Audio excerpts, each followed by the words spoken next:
Hello, my friends, and welcome back to my channel, and welcome to the Rediscover Your Stash January fun event. So as you know, over in Rediscover Your Stash, January and June are freeze months. So in January and in June, we go on a full month freeze, but Sarah always has some wonderful ideas for inspiration. So challenges galore through the month, and I was lucky enough to be chosen to come to you with a challenge by signature. We have another recipe challenge, so there's quite a bit of that going on this month. It's sort of, I guess, recipe challenges, bingo boards, tic-tac-toes are a little bit sort of my signature.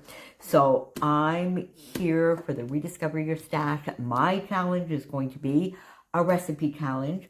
I'm going to have a stash prize for you over in the group. Now, I'll show you the prize at the end of this video, but to be eligible for the prize, you need to complete the challenge and post it in the album over in the Rediscover Your Stash Facebook group. So, now, the idea here again is we're on a spending freeze. It is January, so a lot of us are sort of getting back into our scrap rooms after a crazy month of December. Many of us had to step away from creating on a regular basis through December, and I've seen a lot of comments and posts in either the Rediscover Your Stash group, our Spending Freeze 2.0 group, or over in the Crafty Low or No Spend group, Scylla's group, where people have been saying, you know, my mojo is gone. I'm just having so much trouble getting back into it. So I thought I would use that and give you a recipe to try and get over that, and an idea maybe of where to start. So I'm going to start with my recipe and with the items that I have. So as you know, early in the month, I posted a bunch of page kits and ideas for Baby Got Scraps, because in January, we have the full month-long series of Baby Got Scraps, which is the brainchild of my lovely friend Chris. And the idea is to use one pattern paper and scraps. So I'm going to try and integrate that into this recipe as well. And I went and used one of the page kits that I put together with you. I did one modification to that page. I had a different one piece of paper. It was a floral from Simple Stories. And then Scylla over in the Low or No Spend Buy group put a post about those very, very old pattern papers that we have in our stash, whether they still inspire us and whether we still want to use them. And I posted two, this being one of it. So I switched out one of my papers, and because of course over there the idea of the post was to show the paper and then to use it. So I have one pattern paper here, so I switched that out, but that's not part of my recipe. So I'm rambling on here, my friends. All right. So one of the first things that I want to address with the recipe is that getting back into scrapping after the holidays or after a very, very busy month or working more, and even if you don't celebrate any of the holidays, depending on what you do for work, it could have been a much, much, much busier time of the year. It definitely was for me. Then, of course, as we know, our friend Scylla works in a very, very seasoned-oriented job as well. So sometimes it's just hard in December to get into our scrap rooms. And then come January, we feel kind of rusty and we don't really know where to start again. So the first item of my challenge is to look through your most recent album that you've completed and pick your favorite layout and scrap lift yourself, or if you have some go-to designs that for you are like easy to do, you can just go and do them because they are sort of a little bit of a natural for you or a go-to for you.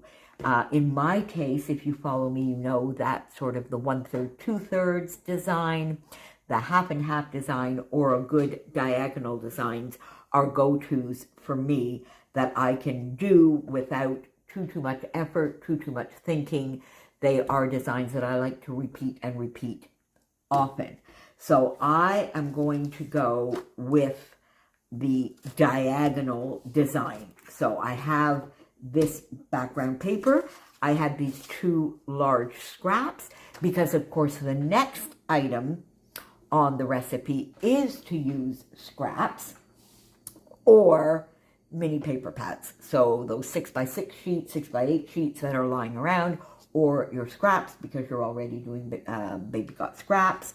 So there you go. So get those scraps out. So I have these 2 that were in already sort of a diagonal shape. And my idea here is I'm going to use this one here and then use a strip of this that I am going to use a border punch with, because the next item that we have is to use border strips, border punches, little strips of paper that could be from your, from your scraps as well. Where, oh, I left my border punch over there. Hang on. There you go. So I'm going to use a border punch, and my idea is to just do a nice punched border here, scalloped border. Oh my God, I can speak. I do know English, my friends. I honestly do. And have that come sort of under here.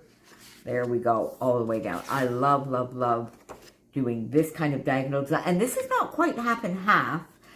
It's a little bit less than that. So that's going to be fun, a little bit of a twist, because one of the things I find with go-to designs for us is that they are quite easy, because they are, as the name implied, for us go-to designs, something that we can do easily, that it's something that we like to do often, but there's always little variations and tweaks, and they always look a little bit different. So that is fun.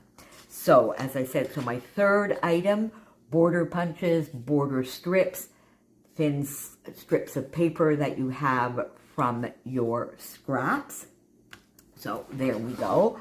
I have my photo here that I have already matted, and I used some scraps to mat the photo, because let's sort of pop this.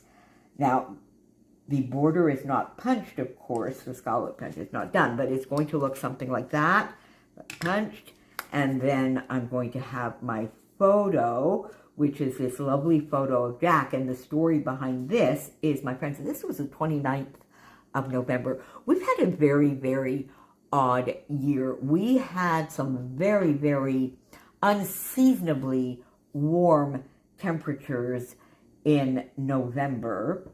Then on, I think, the 2nd of December or 3rd of December, we had the first major snowstorm of the year. And it was a record-breaking one. We had like 40 or 43 centimeters of snow, which is unheard of that early. We do tend to get a bit of a snowfall generally in November. It melts. And then mid-December is usually when the snow starts. Anyway, we got this crazy big snowstorm. Then again, unseasonably warm weather, lots of rain, everything melted.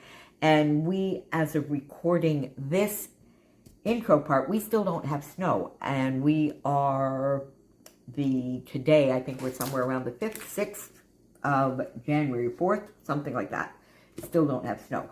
So this is Jack lounging out in the sun while Joey was working in his backyard. So I wanted to get that down. Now let me see where am I here? So we have either scrap lift yourself or a go-to design, number 1. Border punches, border strips or strips, number 2. Scraps or mini paper pads, number 3. Buttons or brads. Now I have a few things here. I've got some lovely wood buttons here from Chadney with paws, so I definitely want to use that. Over here in this kit, I have some flat back brads. I have a few. I only have 2 left, so I'm not sure whether they will be useful or not. We'll see. But I have my bowl of actual buttons here as well, which I think would be fun to dig out and maybe use on here in conjunction with the wood buttons. And then last but not least, mists or inks. Now that could be as simple as inking your edges if you wanted to do. If you want to use mist, it could be a little bit of splattering, so it can be that basic.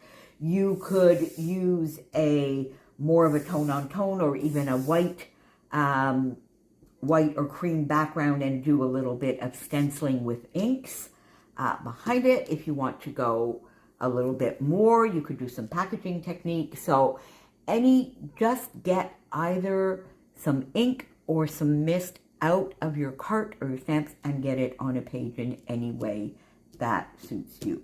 All right, my friends, so I'm going to start this way. Let me go off and get my scallop border, get these papers down, get my photo down, and I will come back and we'll finish this together. So I'll see you in a minute.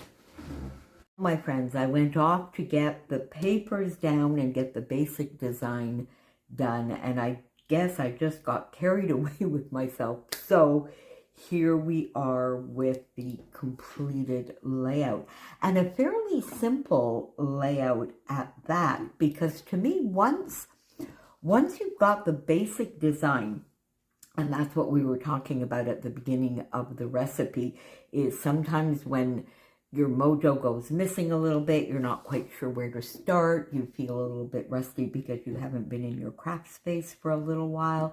One of the best things to do is, one, go into your recent albums and choose one of your recent favorite layouts to scrap lift, or just go back to one of your go-to designs, a design that you like to repeat time and time again, and that makes a layout come together quickly for you. And often, once that basic design is done, you already have a beautiful page, and you can just get the photo down and a little bit of embellishing. So, as I mentioned, for step 1, I chose one of my favorite go-to designs, a diagonal design. I then, of course, went with some scraps, because this is a baby got scraps layout kind of thing as well. And lots of the series or inspiration in the Rediscover Your Stash group or elsewhere can give you some lovely, lovely ideas as well. So, scraps. Then, of course, my border punch, and I love using, this is one of my favorite border punches, so I got that down and just tucked it underneath like I like to do.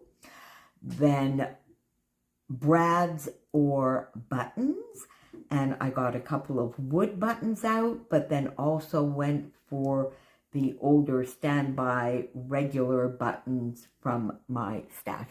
And I don't really mind whether I don't like naked tag holes, but I don't mind naked buttonholes. So there you go. I just put that there. Now, an idea, if you don't like that, you of course can put your thread through, or on the smaller buttons here, you can add an enamel dot or a sequin on the top here, and that will work out perfectly. And then more, I guess, as an afterthought, but the last item, of course, mist or ink. I just did a little bit of copper misting on the background with my very old Glimmer Mist espresso. And that just, gives a little bit of pop more on this golden yellow. I'm also happy that I got this lovely paper used up, which was one of the papers that I chose for Scylla's Focus over in the Crafty Low or No Spend group. So there you go, my friends. So let's see what you can do with this challenge. I will put an album up in the Rediscover Your Stash group. I have a little bit of a stash prize here, so add your layouts to that album. And at the end of towards the end of the month, I will do a random drawing from all of the layouts that played along with this challenge. So I have a couple of things here for you. And again, because we are on our spending freeze, of course, over in Rediscover Your Stash, I put together a little stash embellishment kit. This Jen Hadfield Flower Child sticker set, and I think I had 3 of these because I already did one giveaway with them. I used one, and I have another one here. Some older bits here, these simple page pieces from Hello December from Simple Stories, and this was 2021. Very old. These are paper clips from Studio Calico. There are 8 in here, and paper clips are not really something that I get along with all that well, so I hope they will be useful to some. But you know what? These could be used as stickers as well. Basically, they could definitely be used as stickers. Maggie Holmes round trip die cut pack here, ephemera. So I have that. Some enamel dots from Pink Fresh Studio. Let's Stay Home from 2020. I have that entire collection, and I had a couple of packs of these. And 2 lovely sequin mixes from Spiegel Mom Scraps. Of course, just begun, fairly recent one, and a little bit older mix, Autumn Pink. So there you go, my friends. So thanks so much. Please, there's going to be so much fun and inspiration already started over in Rediscover Your Stash and going on for the entire month. And once again, our little challenge here, my recipe challenge, pop your take on it over in the album. And I will see you back here very, very soon. Thanks, my friends. Bye for now.